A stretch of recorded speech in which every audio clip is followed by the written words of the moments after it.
You're listening to the 49 Carats Podcast, a 49ers Goldmine production with Stephanie Sanchez.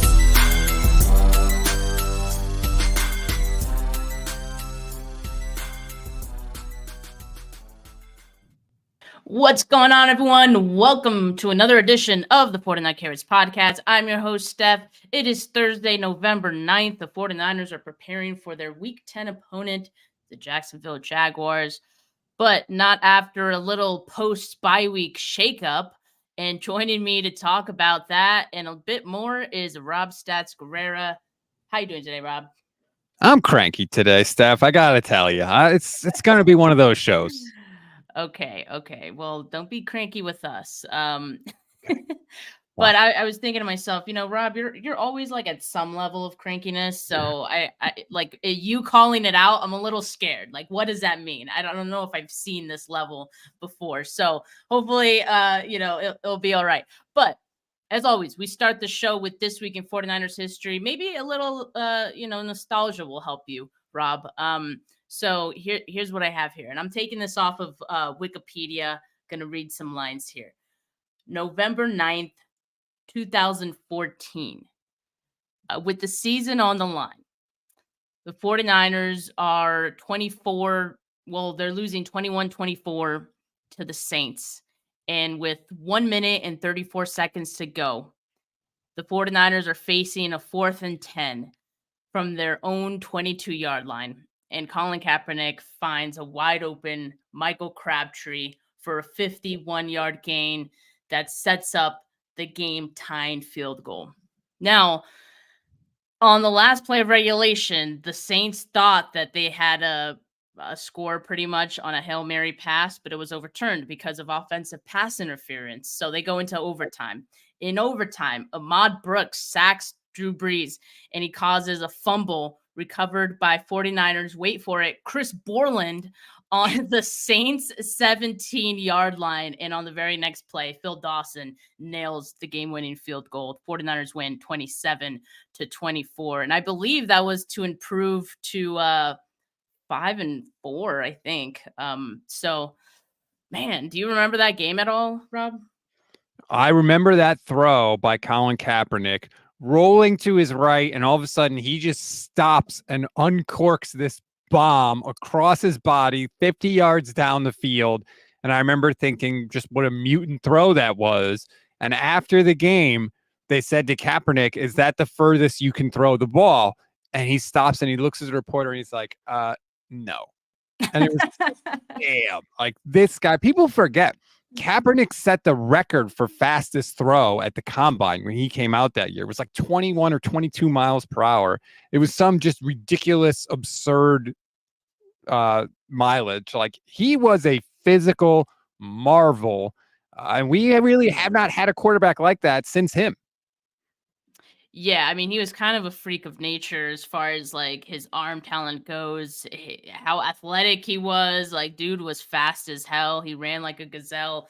But this was a fun one. I'm glad I found this one and I didn't even catch at first the Chris Borland, got the fumble recovery. That's a good nugget there as well.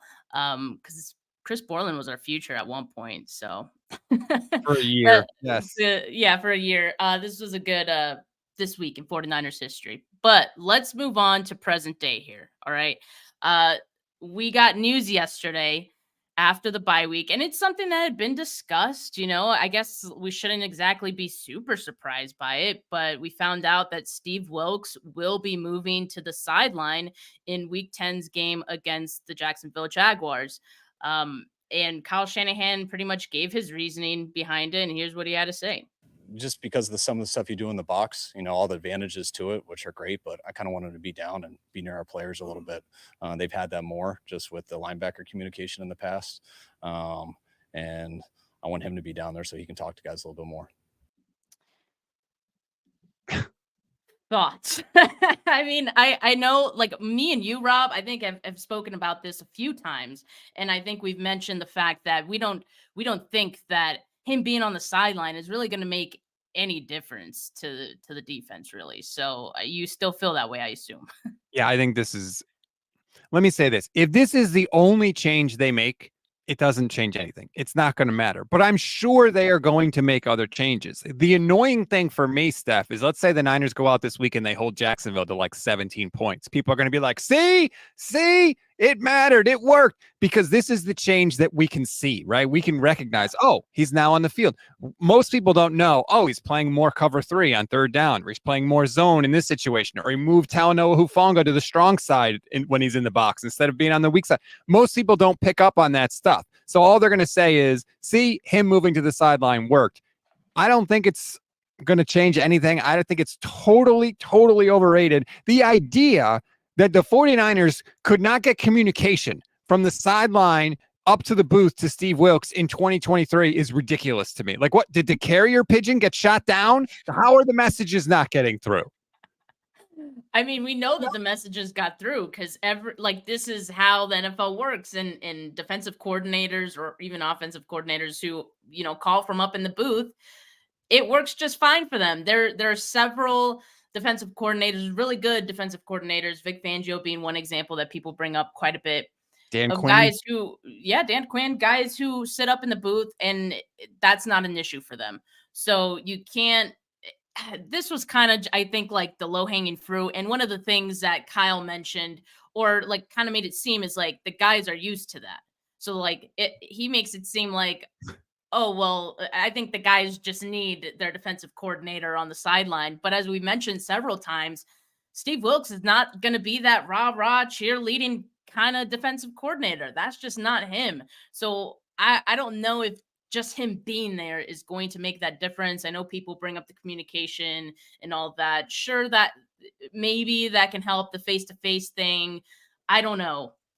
But yeah, I think it's purely just optics. And yeah, if the 49ers, and I would hope there are some defensive changes coming out of this bye week, right? Like we kind of assumed there would be. I think that, yeah, a lot of people are going to say, see, like you said, it's going to be because he's on the sideline. And I don't think that's the case, for the same reason that people thought that the issues were because he's at the booth. I just don't see it. But one thing I do want to ask you about, Rob, it seemed like it was something that him and Wilks discussed, him being Kyle Shanahan and Wilks discussed. And I got the sense that it was Kyle that kind of wanted this change to go through, just based on his answer. And I mean, we know that Steve Wilks was more comfortable in the booth, so I can't imagine Wilks being like, yeah, I think this is gonna help us, Exactly. So do you feel like this was Kyle's decision? Yes. And I got to be honest, I don't know what's happening with Kyle Shanahan and Steve Wilks. We've played 8 games in this season, and so far Kyle has made Steve Wilks publicly apologize for a blitz call against the Vikings. And now he's basically saying, you got to be on the field. He's forcing him out of his comfortable environment and putting him down on the field. Like, it really seems like they're kind of scapegoating him. And I just had to ask, you hired Steve Wilks, but you're not running the Steve Wilks system, right? You're running the DeMeco Ryans system. You're running the Robert Saleh system. He has admitted he's still learning the scheme. He's not doing what he normally would do. Now you're taking him out of the booth and you're putting him on the field. Why did you hire Steve Wilks? You're like, great, we want you to do the job. We just want you to change everything you've ever done. Like, I do not understand this. If you wanted somebody to be DeMeco Ryans or to be Robert Saleh, you should have hired somebody that was on the staff. Like, what are you getting out of Steve Wilks? You're just making him do an impression of the guys that used to work here. Yeah, I kind of feel for Wilks in that regard because, yeah, I do think, or I wonder if this now takes him out of his comfort zone, how that's going to impact him and his play calling potentially negatively. While I don't agree with the decision, because ultimately I don't think it makes any difference in the grand scheme of things, I will say this. I do like Kyle Shanahan taking some ownership here over the defense, because I do actually think that he kind of let defensive coordinators in the past, just like a head coach of the defense, like defensive coordinators, you kind of see them that way. Like, you take care of your side of the ball, I'll take care of mine, kind of thing. Mm-hmm. And it was always that thing. He was very hands off with the defense. Now I kind of feel like he has to look over Wilks' shoulder a little bit, But I do kind of like that he's showing that ownership over, because ultimately he is the head coach. He has the final say in all of those things, and what he thinks should be best for the team. Clearly, Kyle thinks this could be better for the team going forward. I don't know if that's true, but I do like that aspect because I don't know if we've seen this from Kyle before in the past. Great. Who's going to take ownership of the offense? Is Kyle going to move up to the booth? Because his offense has only scored 17 in the last 3 weeks. So is he moving to the booth? Because I got it. You're supposed to try anything, right? We got to try anything to fix the problems. That's why, like, this whole thing, I think it's overstated, Steph. I really do. I don't think the defense has nearly as many problems as people think. And let me blow your mind. What if I told you that every year the 49ers have been good? So starting like 2019, let's say, they have had a stretch exactly like this or worse. 3 games where the defense is averaging at least 24 points a game allowed. Because that's exactly what has happened. This is not new for this defense, okay? I looked it up this morning. In 2019, they allowed 26 points a game in weeks 9, 10, and 11. That's more points than they've allowed the last 3 weeks. They've only allowed 24 the last 3 weeks. In 2021, we're skipping over 2020 because it was horrible. In 2021, they allowed 25 points a game for the first 8 games of the season. The first 8 games. So that's, again, worse than the 3-game streak that they're on. And then last year, they allowed 26 points a game in weeks 6, 7, and 8. That's a 3-game stretch. That's worse than we've seen this year. So this is not exactly a new thing. It's not like, oh, they're so much worse under Steve Wilks than they were under Saleh and Guerrera. That's not true. It just doesn't match up with reality. I think if they just tackle better, they're going to look so much better than they've looked over the past 3 weeks. They've missed 32 tackles over the past 3 games.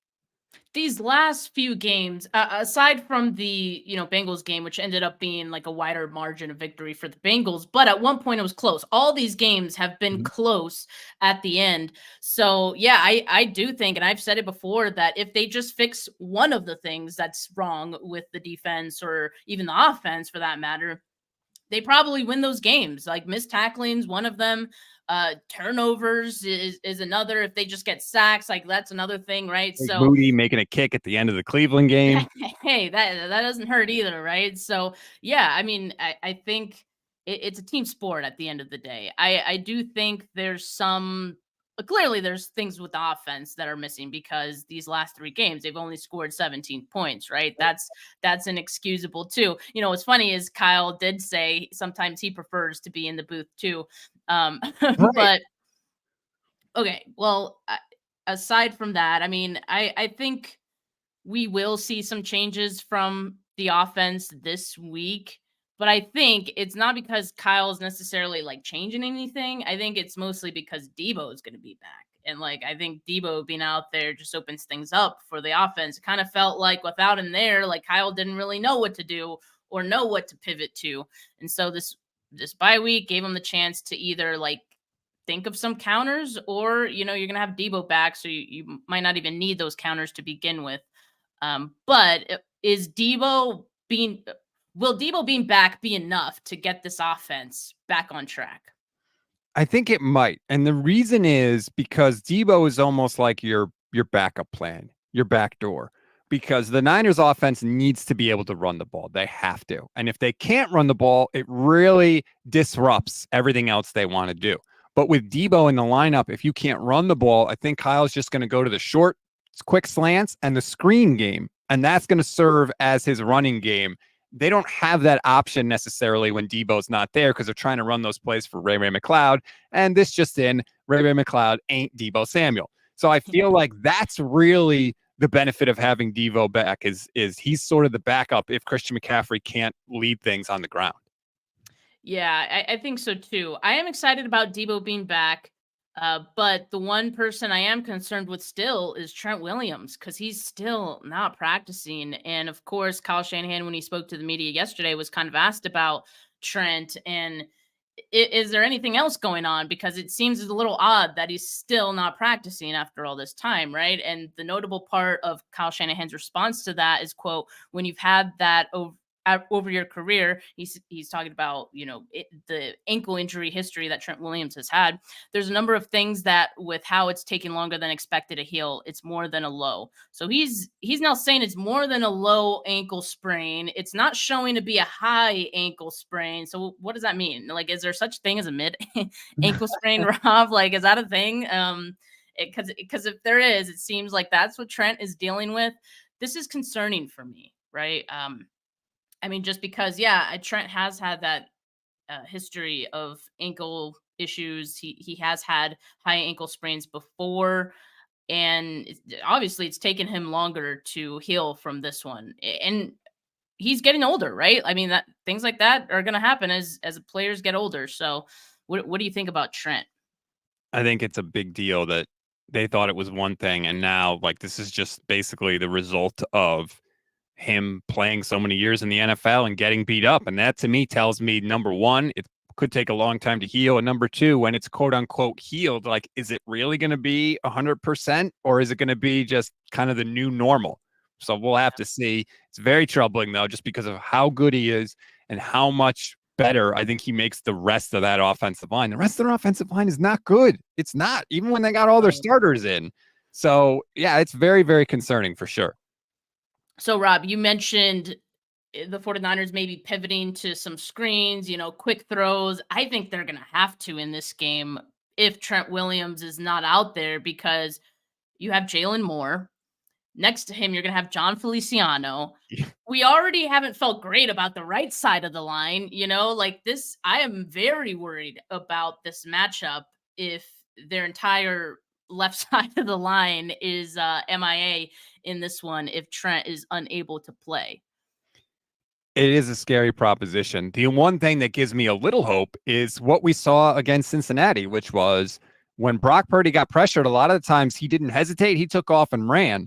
And I hope he keeps doing that, because it is a huge boost to this offense, especially if, they're struggling to run the ball with running backs. You can kind of do that with your quarterback a little bit. He can run for 3, 4, 5 yards to kind of keep you ahead of the chains. So I hope that Brock continues to do that, because I really liked what I saw against Cincinnati from that perspective.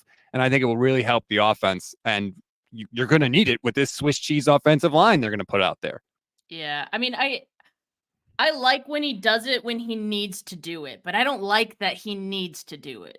I don't want him running out there, but it just opens up the risk for injury even further for Brock Purdy. I don't think any of us want to see Sam Darnold out there. So, I mean, he's great, when he makes that decision to scramble, and he is pretty shifty. He can create, first downs and things like that with his legs, which is great. And if he does it enough, I think defenses also have to take that into account, right? Like at some point, they might have to respect it if he does it so many times.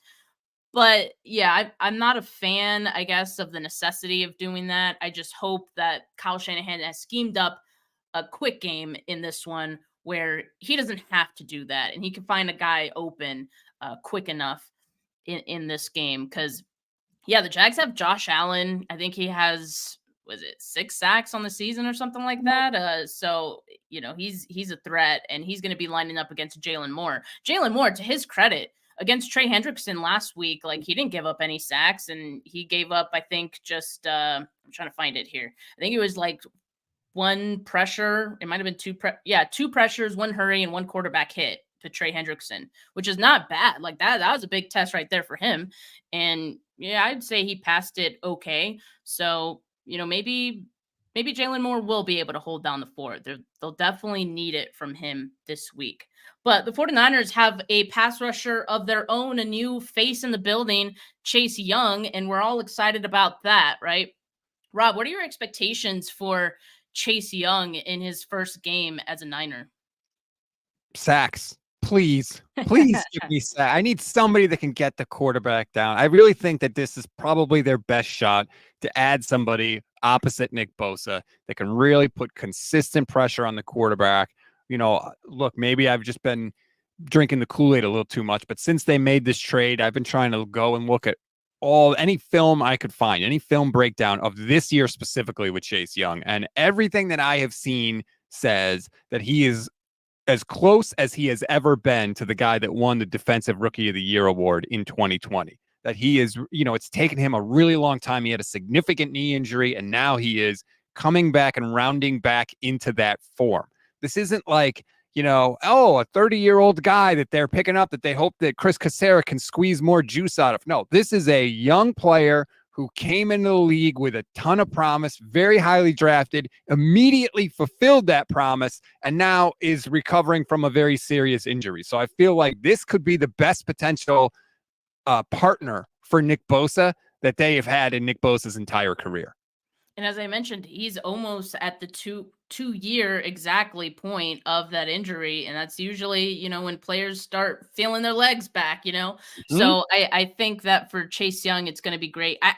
I along with a lot of other people, were a little surprised that there weren't, I think it seemed like the 49ers were the only team of the few teams that were in on him. Jacksonville Jaguars were one of those teams, by the way, who are willing to give up a third for Chase Young. And so a lot of people were like, well, should that be concerning for the 49ers? I think like of all the teams that I saw that were in on Chase Young, they were all like pretty much contenders, which tells you that they were all looking for a rental. And when you're looking for a rental, you're not exactly looking to give up too much. Like, I think the only reason the 49ers were probably okay with giving up a third round pick was because they have a plethora of them with the comp picks that they have. Right. So I don't think it's a cause for concern or anything like that. I know people have brought up like character issues with Chase Young. A lot of that sometimes has to do with simply the environment that players are in. And Washington, not that great of an environment, right? For a lot of players. Trent Williams will tell you that. So I think Chase Young, this is going to be an awesome change for him, change of scenery. I think it'll even potentially give him some extra juice, right? I mean, with Nick Bosa on the other side, it seems like there's a bunch of clips of them next to each other and like they're besties out there. So I think Chase Young is going to be all right. I can see Chase Young getting a sack in this game. That'd kind of be my prediction. I could see Nick Bosa getting the sack in this game. I'm just excited to see what this move could mean for the defensive line. And I think it's going to do a lot of good things for it. So yeah, I'm excited for Young, and I do think he plays like quite a bit. He's going to start, obviously. Kyle said he's going to have he should have a significant role on Sunday. And just like we were talking about with Trent Williams, how Trent makes everybody else on the offensive line better. Well, Chase Young could potentially do that because Nick Bosa is going to get double teamed. And the big thing I feel like is that the 49ers other guys haven't been holding up their end of the bargain. We know that Bosa's been getting pressures. Well, where the heck are the rest of the other people on this defensive line? If now you've got Chase Young on the other side and he's also getting pressures, that makes life easier for Eric Armstead. It makes life easier for Casper, the friendly ghost, Javon Hargrave. So hopefully Chase Young can have a cascading effect on the rest of that defensive line. Yeah, man, that's tough for Hargrave, man. You're calling him a ghost right now. Well, what the hell's he doing out there? He's not run and he's not getting sacks from the quarterback. So like, what did you say? Yeah, dude. Fair. It's fair. It's just harsh. I mean, and that's another reason to be excited about Young, right? Because in theory, like you hope that Young being there, you can double team Nick Bosa and Hargrave less, right? Ideally, like that's kind of the hope with this move. So that should help Javon Hargrave, I would hope, because he's getting paid quite a bit, and yeah, we need to see a little more production out of him, as with all the guys on the defensive line, particularly not named Bosa. So let's see. The 49ers are in a bit of a crossroads right now, coming off their bye week, coming off of 3 straight losses. Do you think this game is a potentially season-changing or season-defining game for the 49ers? It does feel like a little bit of a crossroads, doesn't it? Just look at the difference. If they win the game, hey, you're 6-3. You've stopped the losing streak. You're playing Tampa Bay next week, and you look like you're in very good shape going into that Philly sandwich, the Seattle portion of the schedule, right? If you lose the game, then you're in free fall. Right now, you've lost 4 in a row after a 5-game winning streak to start the year. You can't stop the bleeding. You've moved Steve Wilks to the sideline. It hasn't helped at all. You acquired Chase Young. He hasn't helped at all. It's like, what do we do? Like, we can't stop this now. It's out of our control. And all of that swings on the outcome of this one game. You could have 2 vastly different feelings with the 49ers. Yeah, exactly. And we've been talking about it for quite some time, that it's like, the 49ers keep hanging their hat on the fact that, well, we've done this before. We've been in this situation before. Fans do it. It's okay if fans do it, but we've started to see players say the same thing. And I'm like, okay, that's just a bit delusional for my taste. And so there is a scenario in which the 49ers could lose this game. We haven't even talked about the fact that it could rain on Sunday, and it is Florida, so rain could very well be in the forecast. I think there's chances showers throughout the game. It's a possibility, so that definitely doesn't help the 49ers. There is a scenario in which they can lose this game. How much do your feelings change about this team and like their playoff hopes if they can't get this one done? I think they'll still make the playoffs if they lose, because I think 9 or 10 wins is going to get you in. And I think the 49ers can still do that, even if they lose. Like, if you're 1 game over 500, you probably get it in the NFC. The NFC is terrible. So they'll get in. But what would I think about their Super Bowl odds? Yeah, it would take a hit, honestly. Like, I'm going to feel a lot differently based on the outcome of this game. And that's probably illogical, but I can't help it. Like, 5-4 and 6-3 is a huge difference. Stopping a 3-game losing streak and being in the middle of a 4-game losing streak, it's a huge difference. And let's be honest, I know they got Tampa after that, but then that Seattle stretch might get a little dicey too. So it's not like you win this 1 game and everything's good. Now you've righted the ship. Like, no. So yeah, I will be very concerned if they lose this week. That's why this game is so important. And it's way more important to the 49ers than it is the Jaguars. The Jags have won 5 in a row, coming into this game. And the 49ers, as we know, lost 3. So, I mean, just off of need alone, I think that can help the 49ers in this game. But again, I'm not feeling great about the rain. I really hope like that's not an issue in this one. And we're talking about the chances of the 49ers making the playoffs. At one point early in the season, I think we were talking about the 49ers potentially getting the number 1 seed, right? And right now, that kind of feels like it's not going to happen. Now, as it stands, and I brought this up on my show yesterday, but I cut it kind of short because we were at the end, but I want to get your thoughts. The 49ers currently have a 10.7% chance at the number 1 seed. Now, depending on, I guess, like what site you're looking at, these may vary slightly. Okay. So they have the Eagles at 71.4%. I think other sites have them at a little less. Other sites have the Lions at a little more, who are also at 10.7%. But I'm looking at this and I'm just so disappointed at the 49ers because, again, like you started off so hot. You know how important a first round bye could be for you, and not having to travel to other places, in particular the East Coast, and so I'm just very disappointed that they've let this slide happen, and it's really hurt them in the grand scheme of things. And so I wanted to get your thoughts, Rob. I ranted on this yesterday, so what do you think about this? I think we need to stop talking about the number 1 seed. The number 1 seed is what happens as a result of you handling your business week in and week out. Like, there is no magic thing that you do where all of a sudden you get the number 1 seed. You get the number 1 seed because you focus on 1 week at a time, winning the game that's in front of you. And at the end of the season, that will take care of itself. And I think the 49ers have had their eyes on this number 1 seed and been talking about this number 1 seed all season long. Like, they've been looking ahead to the end of the regular season since before the year even began. Kyle Juszczyk was talking about it to Richard Sherman. I grabbed the soundbite at the time and it's stuck in my head ever since. He said, When teams start talking about that number 1 seed during the regular season, that's when you really got to worry about them. But we really want that number 1 seed, and we're really focused. Like in the same answer, he said it's a red flag. He started talking about winning the number 1 seed, and I just feel like they got to forget that. Okay, there's nothing written that says you have to get the number 1 seed to make the Super Bowl, or you have to get the number 1 seed to win the Super Bowl. Stop focusing on it. Worry about the Jags and nothing else. The rest of that stuff will take care of itself.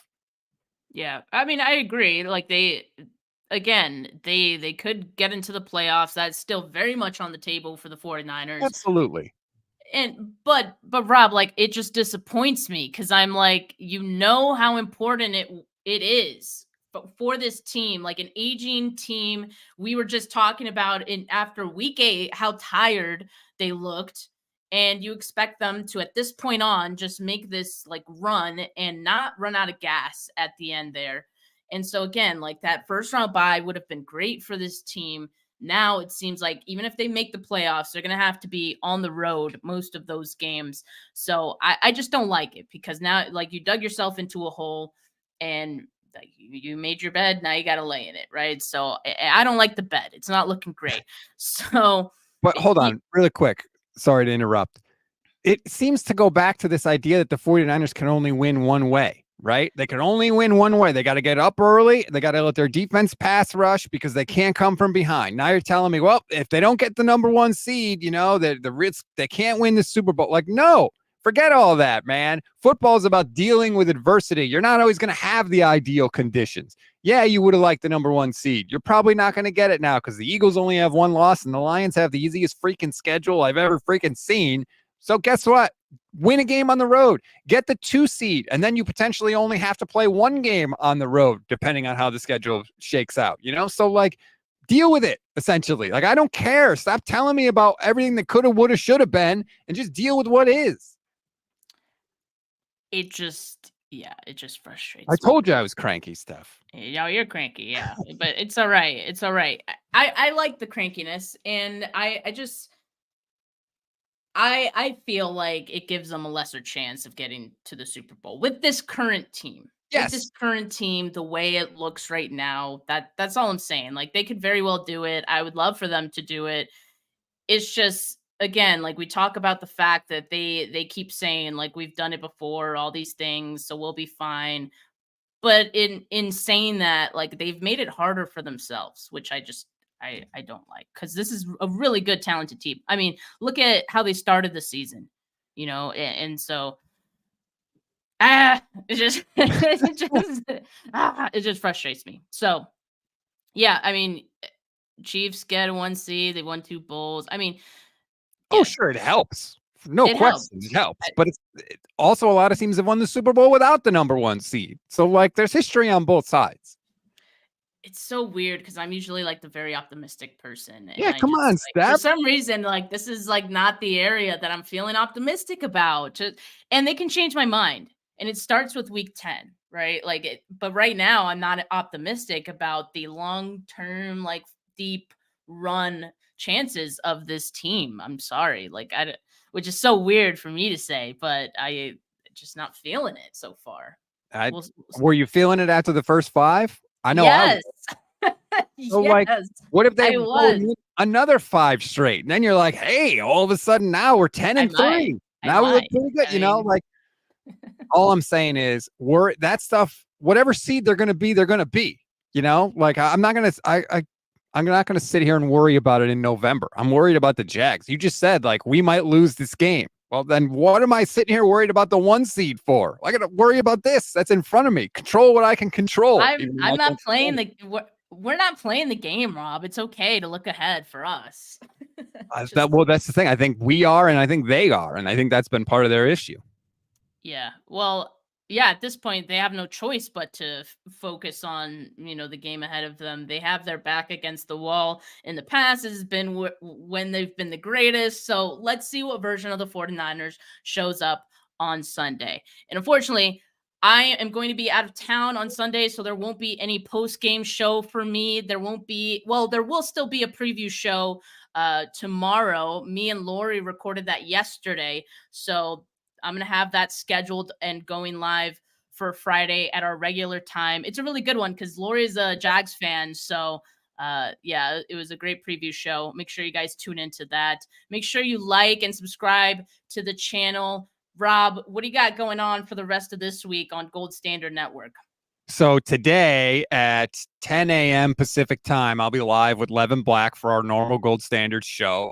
We'll be obviously talking about many of the same things we talked about today. I also yesterday sat down with Mike Dempsey, who is a host on 1010XL in Jacksonville. He's also the host of Game Day on the Jaguars radio network. So we dove into everything with the Jags, how they're going to attack the Niners, what weaknesses they have.